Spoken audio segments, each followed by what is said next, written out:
અત્યારે ભારતભરમાં ગૌમાતા રાષ્ટ્રમાતા અભિયાન ચાલી રહ્યું છે અને પરમારાધ્ય પરમ ધર્માધીશ અનંત શ્રી વિભૂષિત જ્યોતિષપીઠાધીશ્વર જગદગુરુ શંકરાચાર્ય સ્વામી શ્રી અવિમુક્તેશ્વરાનંદ સરસ્વતીજી મહારાજ એમની પ્રેરણા અને એમના માર્ગદર્શન હેઠળ ગૌમાતાને દરેક રાજ્ય સરકાર રાજ્યમાતા ઘોષિત કરે અને ભારત સરકાર રાષ્ટ્રમાતા ઘોષિત કરે એના માટેના પ્રયત્નો 3 વર્ષથી અવિરત ચાલુ છે.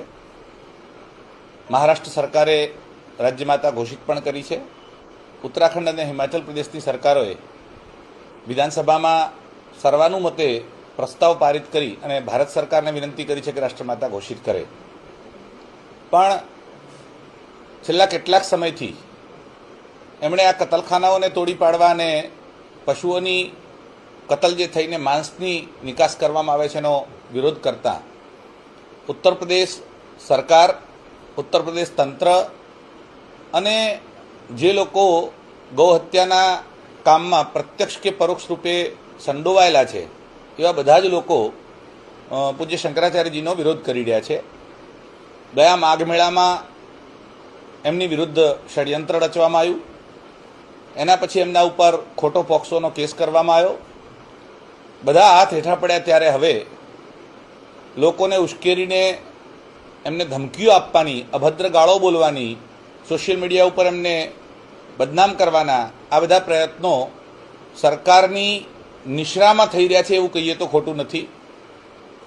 હાલમાં છેલ્લા અઠવાડિયાથી એક પર્ટિક્યુલર નંબર ઉપરથી અભદ્ર ગાળોના મેસેજ અને એમને જાનથી મારી નાખવાની ધમકીના મેસેજ આવતા હતા. શરૂઆતમાં તો 2 દિવસ ઇગ્નોર કરવામાં આવ્યું, પણ 6 તારીખે એની વોઇસટેગ આવી અને બહુ ગંભીર, તમે જો વોઇસટેગ સાંભળી હશે અથવા ન સાંભળી હોય તો કહેશો તો તમને મોકલી આપીશું. એટલી ભયંકર રીતે એ માણસ બોલે છે. મનોવૈજ્ઞાનિકો જોડે એ વોઇસટેગનું અમે વિશ્લેષણ કર્યું અને મનોવૈજ્ઞાનિકનું કહેવું છે કે આ શાતિર અપરાધી હોય એવા પ્રકારની ભાષા છે. એ કોઈને કોઈ સંસ્થા સાથે સંકળાયેલો હોય એવી ભાષા છે. એમાં એવું કહે છે કે મારા જેવા લાખો લોકો છે જે તમને મારી નાખશે, એટલે જો હું નહીં મારું તો બીજો મારી નાખશે. એનો ફોન હજુ સુધી ચાલુ છે.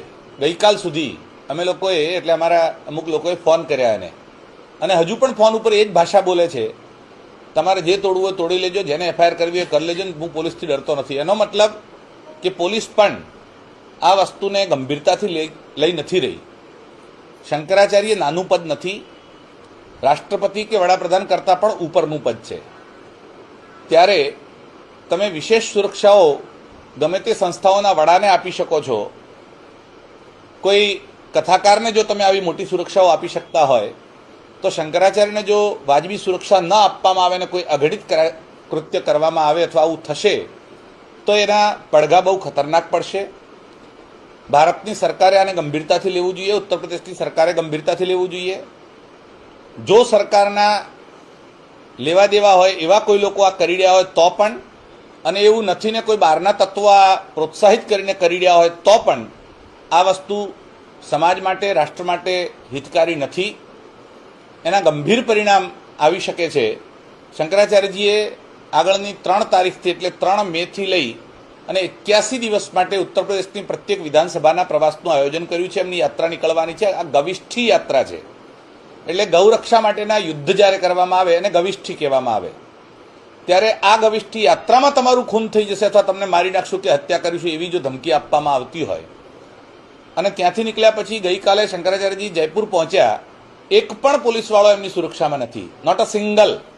અને કાલે આખી રાત્રે 11 વાગે પણ એબીપી ન્યૂઝ ઉપર આ ન્યૂઝ પ્રસારિત થયા છે કે એક પણ સુરક્ષા કર્મી એમની જોડે સરકારે ફાળવ્યો નથી. જો વિચાર કરો કે આટલી મોટી શખ્સિયત હોવા છતાં અને જેનો આટલો મોટો વિરોધ હોવા છતાં ગૌ હત્યારાઓ, કતલખાનાવાળાઓ, બીફ નિર્યાતકો અને સરકાર સુધી જેની વિરુદ્ધમાં પડેલી હોય એને જો કોઈ જ સુરક્ષામાં આપવામાં ન આવતી હોય તો સનાતન ધર્મનું અપમાન છે.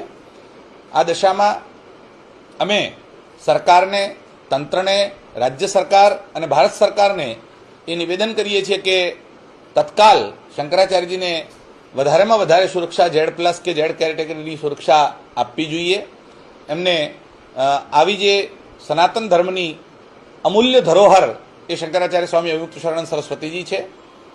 ઘણા વર્ષોથી જે આંદોલનો જે સનાતન ધર્મની અવાજ દબાઈ ગઈ હતી અને અમે આજે ખુલ્લી પાડી છે, ત્યારે આવી ધરોહરની રક્ષા કરવી આપણી પ્રાથમિક ફરજ છે. એ સમજીને ભારત સરકાર આ કરે. નહીં કરે તો અમારે પોતાને પણ ખુલ્લા મેદાનમાં આવીને છેવટે અમારી પોતાની મિલિટરી ઊભી કરવી પડશે. અને શંકરાચાર્યની સુરક્ષા જો કોઈ કાંકરી ચાળો થયો તો ભારતમાં ભયંકર એના પરિણામ ફાટી નીકળશે, એ પણ નક્કી છે. તો આવી સ્થિતિમાં ભારત સરકાર અને રાજ્ય સરકારોએ આ વિષયને ગંભીરતાથી લઈ અને સુરક્ષા પૂરી પાડવી જોઈએ.